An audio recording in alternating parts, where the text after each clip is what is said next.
आज मैं क्लास शुरू कर रहा हूँ इंटर की किताब कहकशां से। 12वीं जमात की किताब कहकशां हिस्सा 2 है। उसमें जनाब वज़ीर आगा ने इंशाइया से बहस की है। इंशाइया के मुसन्निफ़ हैं वज़ीर आगा। वज़ीर आगा के मुताल्लिक़ हम लोग पहले जानें। वज़ीर आगा की पैदाइश 1922 ईस्वी सरगोंधा के वज़ीर कोट पाकिस्तान में। आला तालीम गवर्नमेंट कॉलेज लाहौर से, पीएचडी पंजाब यूनिवर्सिटी से। पीएचडी का मौजू तंज़ो मज़ाह। वज़ीर आगा बैक वक्त एक साथ नक़ाद, शायर, इंशाइया निगार।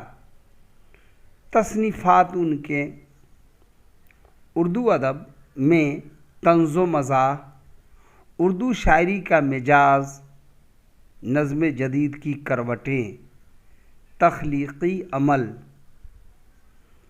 तनक़ीद और मजलिसे तनक़ीद, इक़बाल, तसव्वुरात अक़्ल व ख़िरद। तनक़ीदी कुतुब, तनक़ीद और एहतिसाब, नए तनाज़ुर, मानी और तनाज़ुर। मशहूर तवील नज़म आधी सदी के बाद, कुल्लियात, लफ्ज़ों की छागल, मजमुआ इंशाइया, चोरी से यारी तक, दूसरा किनारा। ये पॉइंट आपके सामने है और फिर एक बार इसको समाप्त कीजिए। वज़ीर आगा की पैदाइश होती है सरगोंधा के वज़ीर कोट, मुल्क पाकिस्तान 1922 ईस्वी में। उन्होंने गवर्नमेंट कॉलेज लाहौर से आला तालीम हासिल की। पंजाब यूनिवर्सिटी से उन्होंने पीएचडी की डिग्री हासिल की। पीएचडी का मौजू था तंज़ो मज़ाह। वज़ीर आगा एक अच्छे फ़नकार की हैसियत से जाने और माने जाते हैं और एक वक्त में वह एक अच्छे नक़ाद, शायर, इंशाइया निगार हैं। उनकी जो किताबें हैं, उनके ज़रिए जो लिखी गई किताबें हैं, यानी उनको तसनीफ़ात कहते हैं। उर्दू अदब की उनकी किताबें तंज़ो मज़ाह, उर्दू शायरी का मिजाज, नज़्म जदीद की करवटें, तख्लीक़ी अमल, तनक़ीद और मजलिसे तनक़ीद, इक़बाल, तसव्वुरात अक़्ल व ख़िरद। और आपने तनक़ीद के मौजू पर जो किताबें लिखी हैं वो किताबें हैं तनक़ीद और एहतिसाब, नए तनाज़ुर, मानी और तनाज़ुर। उनकी एक तवील और बहुत मशहूर नज़म है जिसका नाम है आधी सदी के बाद।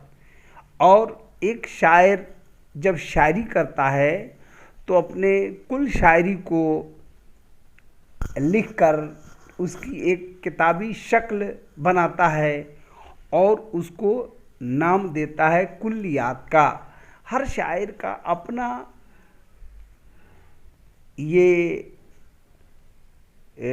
उसे कह लीजिए फ़न होता है और कुल्लियात हर शायर की होती है।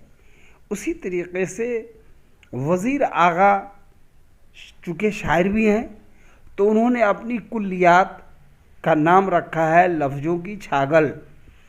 और वो आप इंशाइया निगार भी हैं तो आप इंशाइया की जो किताबें लिखी उसके मजमूए आपने बनाए और उसका नाम दिया चोरी से यारी तक। एक है, दूसरा है दूसरा किनारा, तो ये वज़ीर आगा है। इंशाइया के मुतालिक वज़ीर आगा ने बताया है कि अगर इंशाइया को सरसरी नज़र से देखा जाए तो पता चलता है कि यह एक मज़मून की एक बदली हुई शक्ल है, लेकिन इसे मज़मून नहीं कह सकते। हाँ, मज़मून की एक किस्म ज़रूर कह सकते हैं। यह गैर रस्मी तरीक़ेकार इंशाइया को दूसरी सिनफ़ नस्र से मुमय्यज़ करती है। इंशाइया निगार जब इंशाइया लिखता है तो वो अपने तहरीर में मरकज़ियत को जाने नहीं देता। मरकज़ की बात कहता है, मौजू की बात कहता है और थोड़ी देर के लिए अलग होता है, फिर अपने मौजू पे चला आता है, फिर अलग होता है, फिर मौजू पे चला आता है। और इंशाइया निगार का ख़्याल होता है कि मैं जो इंशाइया लिख रहा हूँ, इस इंशाइया में जो हमारे समाज में कोई कमी है, कोई बुराई है, कोई ऐसी चीज़ें हैं जिसे बंद होना चाहिए, नहीं होना चाहिए, उसको उजागर करने की कोशिश करता है। उसका भी मकसद यही होता है कि समाज के उन बुराइयों को ख़त्म करना जिससे समाज के लोग नफ़रत करते हैं। तो इंशाइया ये समझिए कि सिनफ़े अदब यानी नसरी सिनफ की एक कारआमद सिनफ मानिए, और ये दिलचस्प भी है और बहुत मकबूल भी है। तो इंशाइया को समझने के लिए बच्चों को यह कोशिश करनी होगी कि इंशाइया को बार बार पढ़ें। इंशाइया चूँकि इंशाइया को समझ लेना बहुत आसान नहीं होता है, इसलिए कि उसमें सिलसिला जो होता है ऐसा मालूम होता है कि सिलसिला टूटता हुआ है, और कोई सिलसिलावार बात अगर हो तो उसको समझने में बहुत आसानी होती है ना, और उसे कम पढ़े लिखे लोग भी समझ लेते हैं। लेकिन इंशाइया के लिए यह ज़रूरी है कि आपके अंदर कुछ सलाहियत भी हो और आप इंशाइया के कुछ मग़ज़ियत को भी जानें, है कि नहीं। तो उसको बार बार आपको पढ़ना होगा, तब इस चीज़ को आप समझ सकेंगे। वज़ीर आगा का लिखा हुआ यह इंशाइया बहुत मकबूल है और इसको आप पढ़ करके इसको समझेंगे।